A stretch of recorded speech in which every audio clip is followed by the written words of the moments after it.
I think that's what imposter syndrome is. It's your insecurities finding a way to make themselves present in this circumstance. If you're out there listening right now and you're emotionally driven, you most likely will perform better than you think that you'll perform. Ladies and gentlemen, welcome back to another very special, as always, episode of Next Level University, where we help you level up your life, your love, your health, and your wealth. We hope you enjoyed our latest episode where we did a live mastermind, what we've learned about relationships from our future wives. Today, for episode number 549, how to overcome imposter syndrome. So, you and I have talked to a lot of early entrepreneurs, a lot of people new to business, a lot of people new to podcasting, new to speaking, new to whatever it is. And one of the things that we hear fairly often is people feel like imposters. Right. And today we're going to talk about why that, number one, is to be expected, and number two, what to do about it. Because I think it's easy to feel like an imposter when you're comparing yourself to the best in the world. Mm-hmm.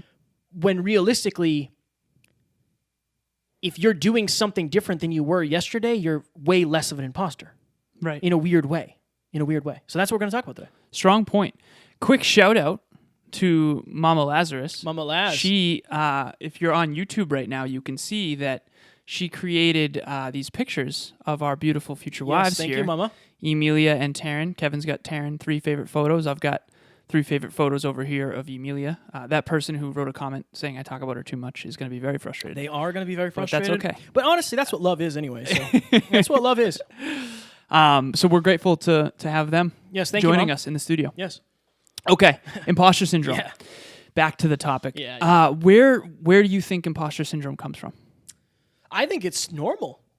I think it's probably I think it's people recognizing that they're not super successful at something, or they don't feel like they're super confident. But I think it's normal. Right. But I also think it's when they're comparing. Have you ever heard somebody say, a 16 and a half or 17-year-old person say, I feel like an imposter when I get into a vehicle? No. They just say, like, I don't know what I'm doing yet.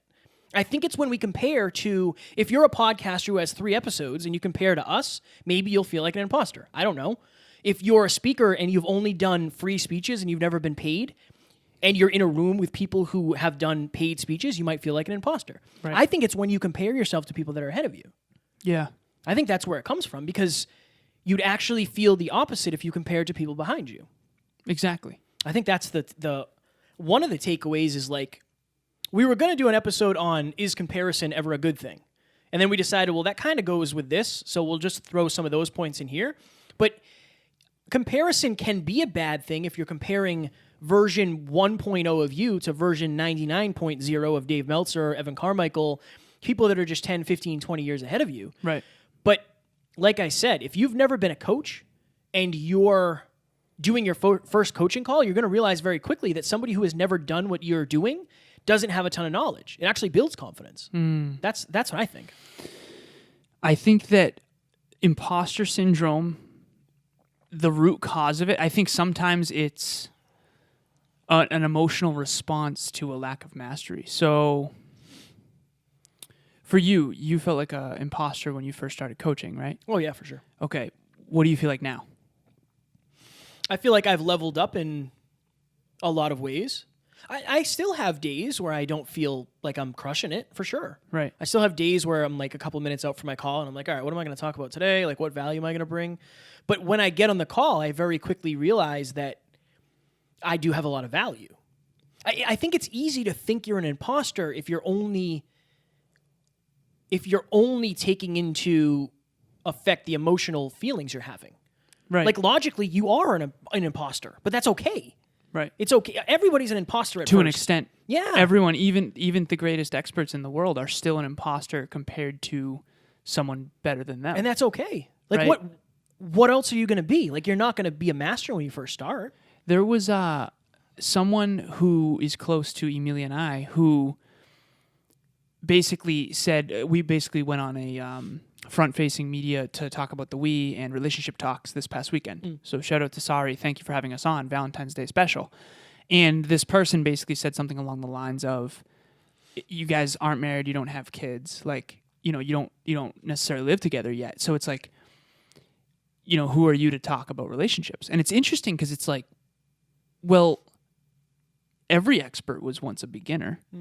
And I would argue that Emilia and I have studied people and relationships probably at a more in-depth level than most people for our whole life. I know I have, for sure, and I know she has as well. And it's just interesting because it's like, are you suddenly going to be worthy? Like, when is it okay for us to do that? You know what I mean? Like, okay, once we have 600 relationship talks, now we can go on front-facing media. So I think it's important, and again, this is nothing against that person who said that, but I think it's important for everyone to realize that every expert was once a beginner. And every beginner once felt like an imposter. At one point, Shaun White felt like an imposter on the mountain. Maybe it was when he was 7, but he did. It's almost, here's what I would say. The people who end up the best in the world at anything, at whatever they do, are the people who feel like an imposter the longest. Anthony Trucks went on stage in front of 2,300 people at the Brendan Burchard event, and he talked about how he felt like an imposter in the NFL. It never really went away. Why? Because when he was first in the NFL, he kind of was new. Michael Jordan, I'm watching The Last Dance on Netflix. Michael Jordan, during his rookie year, was one of the best basketball players in the history of the world in terms of talent and competence, even at that time as a rookie. But he still felt like an imposter because he was a rookie, because it was his first year. But after his 6th NBA championship, he, of course, didn't feel like an imposter. I think, and I talked to Kevin about this, I think that imposter syndrome, I was on the phone with a client this recently who's very much struggling with imposter syndrome, specifically in the podcasting game. And I said, it makes sense. Kevin didn't feel like a podcaster. What you think versus what you feel. I think I'm a podcaster. So before you and I had this podcast, we had a vision, we were thinking we're podcasters. You told me that it took 150, 160 episodes to feel like a podcaster. Yep. Here's what's happening. You can intellectually believe you're a podcaster, but until your central nervous system has enough reps as a podcaster, you won't feel like a podcaster. I believe that the emotional part of the brain comes from your subconscious, and then the hyperconscious part, the prefrontal cortex. So you can think yourself, I'm a podcaster intellectually, but you won't feel like it yet until you get it into your body. I think it's also probably an E thing. It's probably, how often have you ever felt like an imposter? Rare. It's rare. I think it's when I'm in the gym with Nate, or Matt or you at times, but it's very rare. And even then, it just motivates me. Yeah. I think number one, if you're feeling imposter syndrome, you're probably somewhat emotionally driven. Right. So I think it probably goes to, I don't know that I've met many, I don't know what the percentage is, but out of all the emotionally driven people I've met and coached, I don't think I've ever coached one who didn't have self-esteem issues. Yeah. So I think naturally you're very rarely going to compare yourself to something that's going to make you feel better, because I don't think you feel worthy in this weird way. Like, honestly, I've always, in a lot of ways, compared myself to you because you're the closest comparison I have. And it's like, okay, we've been doing this the same amount of time. So for me, it's like, okay, that's what I do. And so I've gotten imposter syndrome when it comes to like speaking. You've given more speeches than I have. You've done more coaching calls, right? But I think I always go back to like, this is me going home. That's what it is. Like, I think that's what imposter syndrome is. It's your insecurities finding a way to make themselves present in this circumstance. I think that's what it is. What's interesting is I think you get imposter syndrome prior to the speech. I feel it after the speech. So for me, and I'll just use 2019, the High Performance Academy in Arizona, I went into that having this thinking that I'm a good speaker and believing that, thinking, intellectualizing that. And then afterwards, when I saw Brendan Burchard, I felt like an imposter, like I'm not nearly as good of a speaker as him. And again, comparison. And maybe I'm not that great of a speaker at all because he's that much better, right?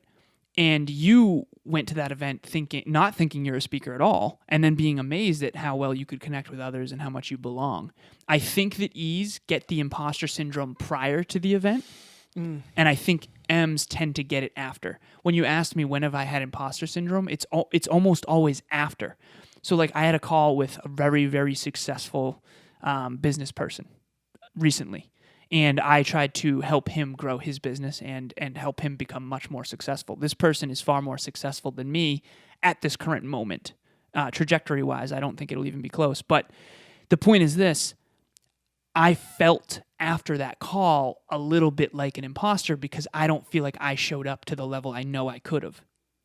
Whereas I think that an emotionally driven person believes that in advance of the call. Yeah. And it's interesting because you'll always feel like an imposter until you do it enough. Right. So I think... And I'll never feel like an imposter until I do it enough. Yeah. Yeah, it's interesting. It brings us closer to our truth. Yeah. And I think that I think what'll happen is if you don't break through, everybody goes through some sort of imposter syndrome. For sure. In some way, shape, or form. Yep. If you don't break through it, you'll be the person who says, oh, I could have done that, or I used to do that, or I wish I kept doing that. I think it's totally normal. I think it's totally normal, especially if you're comparing yourself to anybody else walking the earth. Because this is the other thing. You don't know how they feel. You only see... Right. Right? Like if How do we know Brant didn't have imposter syndrome? Right. He might have. Yeah, and he just performed at a very high level. Like, who knows? Right. Who knows? I think it's normal. I know when my first speech, we actually got paid for. And in my mind, it was like, oh my God, I hope I bring value to these people, and they're not paying whatever it was. I don't remember how much tickets were. They weren't crazy expensive, but I remember thinking, like, I hope I bring value. I remember having imposter syndrome of, I spoke first that day. It was me and you. I opened, and it was my first speech I had ever given. There was 50 people in the room that paid $50 or whatever it was to come see us speak. Right. I was terrified. Super imposter syndrome. Did you do better or worse than you thought you'd do? Better. Yeah. I was more nervous when it started than I thought, but I did way better than I thought I would. Right. And I think I did worse than I thought I would. Right. If you're out there listening right now and you're emotionally driven, you most likely will perform better than you think that you'll perform. You'll probably think it's going to go worse than it really does. Mm-hmm. And therefore, when you take the action, if you can muster the courage, you'll end up with more confidence after. I tend to take a confidence hit after I do something really hard because my mind plays tricks and convinces me that I'm better than I am, whereas an emotionally driven person, your mind is trying to convince you you're worse than you are. The ego does one of two things. It either wants you to puffer fish or it wants you to shell up, and we all have an ego. My main goal is to get rid of it as much as possible. One of my main goals. For me, my brain tries to convince me that I'm better than I really am, and a lot of people are that way, okay? This is the drive to 5. And if you don't know what the drive to 5 is, picture on one end you have a 0, on the other end you have 10. 5 is the truth. So we'll just use podcasting as an example. You know we use that a lot. Let's say Kevin's mind plays tricks on him and tries to get him to believe he's not a good podcaster. Let's say he's at 3. Then he does an episode, really crushes it, and gets a lot of feedback, positive feedback. Oh, wow, maybe I'm better than I thought I was. Now I'm going to be at 5, 6, or 7. Okay, whereas me, let's say I think I'm incredible at podcasting, and I'm at 7. I go and I do the episode, and I'm like, you know what? Honestly, it wasn't that good. Then I get humbled, and I get to 5. The key is to be closer to 5 because the 5 is the truth. And so, like when Kevin said that everyone has some form of imposter syndrome, for me, it's after I see a Brendan Burchard or a Tony Robbins who have decades speaking, podcasting, writing books. Like, I tend to get humbled. You tend to build confidence because you naturally think it'll go worse than it does, and I naturally think it'll go better than it does. But the key is to keep showing up and then keep getting closer and closer and closer to 5. Yeah, and you're going to build confidence as you go. Right. That's the thing. Like, I just think it's a natural part of it. You're going to feel somewhat like an imposter, but as you stay in the game longer and longer and longer, that's how you become the expert. And I think with ease, especially if you're emotionally driven, you have to have like reps on reps on reps on reps under your belt before you'll start advertising yourself as an expert. Right. And that's why I think it starts small and build. Yeah. A lot of people are like, well, when I start coaching, it's like I'm gonna charge $2,500 a month. And in my head, it's like, I don't think you'll sell that because I don't think you believe you're worth that yet. It's almost like you need to see, this is what I do with my emotionally driven clients who want to be coaches. Start small. I want you to start coaching because then you'll see how much value you really are providing. I want you to witness the evidence of how much value you really can provide. Shout out to Amy. We use her as an example a lot. She's coaching and she's seeing people she's coaching get these incredible results. Now she's starting to believe it, but she didn't believe it necessarily beforehand. So you got to start small and build. And I think that that's really important, especially if you have that feeling of like, who am I to coach? You got to try it. You know, for all you know, you could be the best coach ever, but you'll never know unless you try. I said that to one of my clients. I said, start coaching for free. How many people do you know that have reached out to you for this specific thing? She said, I have like a good amount of people. I said, just message one, tell them you're willing to hop on a free 30-minute call just to, see where you can add value, and then see what happens. Beta test. Yeah, you're gonna feel good. And this is the other thing. Even if you get your ass kicked, then you can kind of reflect back and say like, okay, well, it's the fail forward. Like, I'm proud I did that. It didn't kill me. Maybe it doesn't go super well. Like, I've had coaching calls that I didn't feel 1,000% on. Right. This is what I would say. And then we'll go because the timer went off. The times where I have gotten my ass kicked is the times where I went in cocky, for sure. Like the times where I didn't prep and say like, I don't need this. The movement family, that's the best analogy. Right. I went in with 5 flashcards and 0 planning, and I didn't, worst speech I've ever given, for sure. Right. For sure. But the next one, I over-prepped, and it was one of the best speeches. That's just the way it goes. I think you have to understand sometimes insecurity is a good thing because it makes you over-prep, as long as you don't let it run your life. As long as you show up. Yeah. You're either going to get humbled or you're going to build confidence, and both things are going to bring you closer to your truth. The key is to stay consistent. I really believe that. For me, sometimes I'm underconfident, and then I end up killing it in comparison to what I thought. That's more rare. But the other times I get humbled, and I need that. I think it's important. So this is what I would do. Write down where do you feel the best? Where do you feel like you have really, really figured things out? All right, let's dig deep. Why? Why? I used to feel like Superman in the gym, Clark Kent in real life. Why? Because I did a lot of fear chasing in the gym in terms of lifting weights, but I never fear chased outside. Why did I feel like an imposter in real life, but I felt like on top of my game in fitness? That's why, right? So number 1, where do you feel the most confident? Write down why. Number 2, where do you feel like an imposter? And number 3, what is the next step to conquer that imposter syndrome? That's what the tactical takeaway is for this episode. Ladies and gentlemen, maybe you feel like an imposter when it comes to speaking or podcasting. I will gladly work with you on that because that is something I have overcome and I help other people overcome as well. At Next Level Podcast Solutions, we have a solution for you no matter where you are in your journey. We have 3 different tiers to choose from. Anything you need, we have it. Wherever you are in your podcast game, there is a next level, and I will help you get there with Alan's help also. I'm going to try to break this down. So Kevin is the champion of Next Level Podcast Solutions. That is me. I am the champion of Next Level Business Solutions. If you have a business and you want to grow it and you want to be more successful, specifically financially successful, I'm leaning into helping people make more money. I think that's really, really important. Profitability and impact are connected. You got to be profitable if you want to help more people. Reach out if you want business coaching, early entrepreneurs, you want to make more money, career development, all that kind of stuff. Also, every Monday, 6 p.m. Eastern Standard Time, we have a Next Level Mastermind where you can come, learn, grow. Kevin and I give a keynote. You can ask questions. You can meet the community. Join us there as well. Boom. Ladies and gentlemen, up next we have an episode. What is work-life balance really? A lot of people talk about wanting balance in their life. We're actually going to go deep into, is that really what you want? Is there such thing as work-life balance? It's going to be a fire episode. We hope you enjoyed this one. We hope you will enjoy that one. And as always, we do not have fans. We have family. We will talk to you on the next one. Talk to you soon. Bye.